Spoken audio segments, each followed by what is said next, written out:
बाद में हमने एक टीम का गठन करा था जो पूरे लोकसभा क्षेत्र में विभिन्न जगहों पे गई और लोगों से जो सुझाव आए कि इन चीज़ों पे काम हो सकता है, ये एजेंडा बनाया था। अगर भाजपा, मोदी जी, योगी जी एक मौका देते हैं क्षेत्र के लिए काम करने का, तो इन 21 पॉइंटों पे हमें अच्छी तरह एक अच्छी लगन से काम करेंगे। प्रयास कर रहा हूँ हर गांव तक ये किताब पहुँचे, हर बूथ पे पहुँचे और हर कार्यकर्ता से, हर उस आदमी से जो संगठन से जुड़ा है वो इस किताब को पढ़ पाए और विरोधी भी पढ़ पाए और समझें कि मोदी जी ने इतने 10 साल के कार्यकाल में बहुत बड़ा काम इस देश के लिए करा है।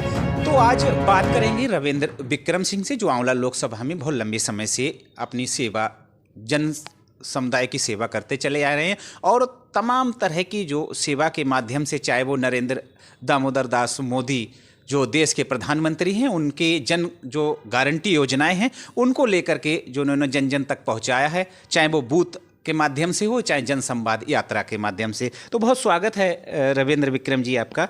तो जानेंगे कि जिस तरह से आप लगातार लंबे समय से सेवा कर रहे हैं, आपने एक विजन पत्र भी जारी किया है, तो क्या कहेंगे, समाज के लिए क्या संदेश देना चाहते हैं?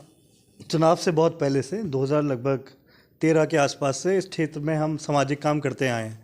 पहले एक एनजीओ के माध्यम से जिसका नाम Indian centre for development and right है, उसके बाद अभी हमने थोड़ा समय पहले आंवला लोक विकास समूह के नाम से एक छोटा सा ग्रुप बनाया है, जिसके तहत बहुत सारे वॉलंटियर्स लोकसभा क्षेत्र के जुड़ के पूरे लोकसभा क्षेत्र में पहले हम लोगों ने मेडिकल कैंप ऑर्गेनाइज कराए, उसके बाद हमने खेल प्रतियोगिताएं कराई और साथ में लगातार लोगों के सुझाव ले रहे हैं कि हमारे क्षेत्र में क्या क्या चीज़ें हैं जिस पे हम लोग मोदी जी और योगी जी की स्कीमों के माध्यम से उन पे काम कर सकते हैं।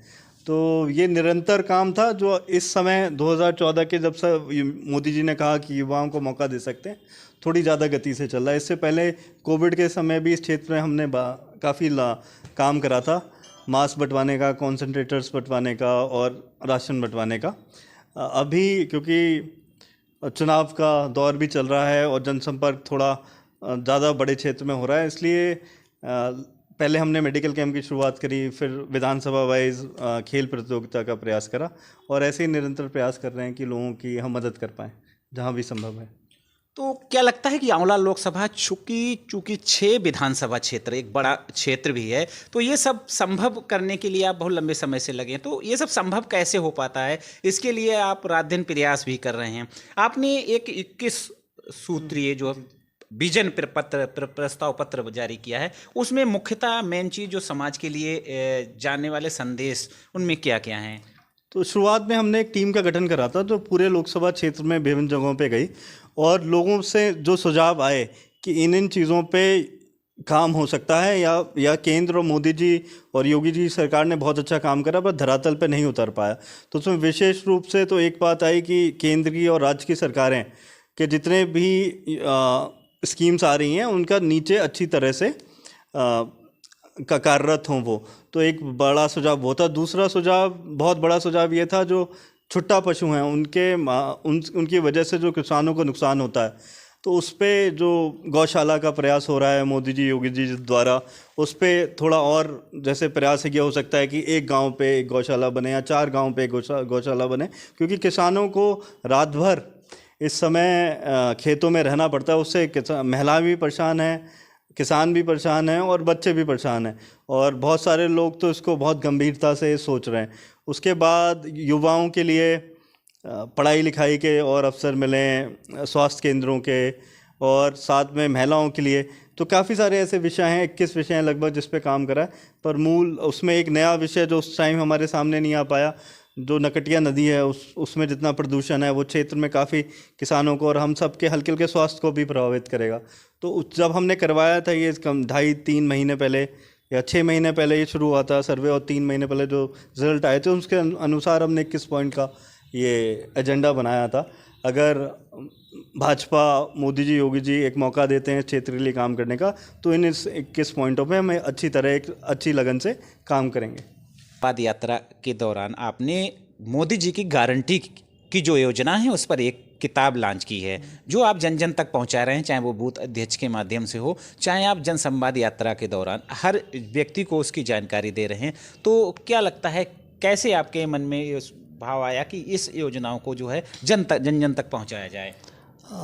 मोदी जी और योगी जी ने लगातार निरंतर इस देश के लिए 10 सालों में मोदी जी ने और जब से योगी जी की सरकार आई है जनता के लिए लगातार काम कर रहे हैं कि पायदान पे खड़ा अंतिम व्यक्ति को लाभ मिले।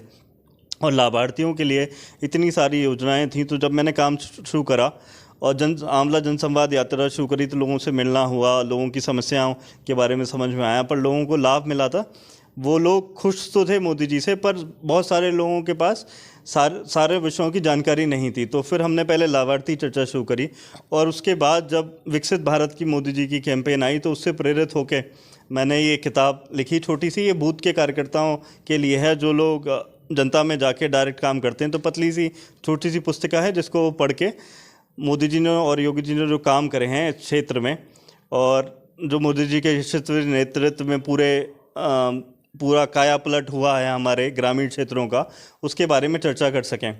तो उस किताब को एक हमने छोटे से सरल भाषा में लिख के बूथ कार्यकर्ताओं को बंटवा रहे हैं। भाजपा और संगठन से जुड़े जितने भी लोग हैं उनमें बंटवा रहे हैं कि वो इसमें कम पेजों में पढ़ के इन विषयों पे लोगों के साथ चर्चा कर सकें। और मैं आंवला लोकसभा क्षेत्र में प्रयास कर रहा हूँ हर गांव तक ये किताब पहुँचे, हर बूथ पे पहुँचे और हर कार्यकर्ता से, हर उस आदमी से जो संगठन से जुड़ा है वो इस किताब को पढ़ पाए और विरोधी भी पढ़ पाएँ और समझें कि मोदी जी ने इतने 10 साल के कार्यकाल में बहुत बड़ा काम इस देश के लिए करा है। और ऐसे ही चलता रहा तो बहुत जल्दी ही भारत विश्व में सबसे बड़ी इकॉनमी बन सकता है। जी बिल्कुल। देखिए, जो मोदी जी की गारंटी योजनाओं पे जो किताब लॉन्च किया, मेरे हाथ में किस तरह से देख सकते हैं। मैं कुछ योजनाएं जो महत्वपूर्ण हैं, जो समाज को समझना चाहिए, जो मोदी जी ने लाए हैं, जिन्होंने बताना चाहूँगा कि सबका साथ सबका विकास ये नरेंद्र मोदी जी लाए। और मेक इन इंडिया, स्वच्छ भारत अभियान, आयुष्मान भारत, प्रधानमंत्री आवास योजना, डिजिटल इंडिया, सबसे अहम भूमिका डिजिटल इंडिया की रही है, जो कि देश में बहुत आगे और निरंतर काम कर रही है। तो एक भारत श्रेष्ठ भारत, हालांकि ये सब जो योजनाएं हैं वो आधी से ज़्यादा जानकारी समाज को नहीं है। और इस तरह का जो काम किया है वो रविंद्र विक्रम सिंह सुप्रीम कोर्ट के अधिवक्ता भी हैं, इन्होंने जो जन जन तक पहुंचाने का काम किया है, एक बड़ा काम किया है। क्या समाज के लिए क्या संदेश देना चाहेंगे आप? मुझे लगता है इसमें कुछ और स्कीम है जो बहुत महत्वपूर्ण नहीं, जितना मेरा आंवला जनसंवाद यात्रा के दौरान लोगों से चर्चा हुई उसमें उज्ज्वला योजना एक बहुत बड़ी योजना रही। महिलाएं उससे बहुत प्रसन्न हैं कि उन्हें धुआं नहीं झेलना पड़ता। दूसरी बात यह है कि रात में, दिन में, किसी भी समय बहुत आराम से खाना बना सकते हैं। जो आवास की योजना थी वो बहुत अच्छी रही, उससे जो लोग बहुत समय से झुग्गी झोपड़ी में रह रहे थे, लगभग काफ़ियों का आवास मिल चुका है और जिनको नहीं मिला है जल्दी से मिल जाएगा। और तीसरी बहुत बड़ी योजना जो अन्न वाली योजना थी, जिससे गरीब लोगों को मोदी जी लगातार घर बैठ के अनाज पहुंचा रहे हैं, एक वो बहुत बड़ी योजना रही। और चौथा सबसे बड़ा कार्य रहा सबके जो डायरेक्ट अकाउंट खुले हैं और जिसका भी पैसा आना होता है, किसी भी योजना का अगर किसी को फ़ायदा मिलना होता है सीधे अकाउंट में मिलता है। तो ये मोदी जी के ही कार्यकाल में संभव हुआ और इतने साल हो गए। ये सारी चीज़ें बहुत पहले हो सकती थी। अगर मोदी जी जैसे प्रधानमंत्री हमारे देश को नहीं मिलते तो ऐसा लगता नहीं है कि ऐसी सारी चीज़ें संभव हो पाती। जी बिल्कुल। देखिए, अगर नरेंद्र जी 2014 में प्रधानमंत्री नहीं बनते तो हमारे देश को एक ऐसा प्रधानमंत्री नहीं मिल पाता जो आज स्टार्टअप इंडिया, मतलब इस स्तर पर देश को खड़ा कर दिया है। तो ये नहीं हो पाता। और इसका आंवला लोकसभा में एक बेहतर काम और जो सरकार की योजनाएं, मोदी जी की जो गारंटी की योजनाएं हैं, उनको घर घर तक पहुंचा रहे हैं रविंद्र विक्रम सिंह।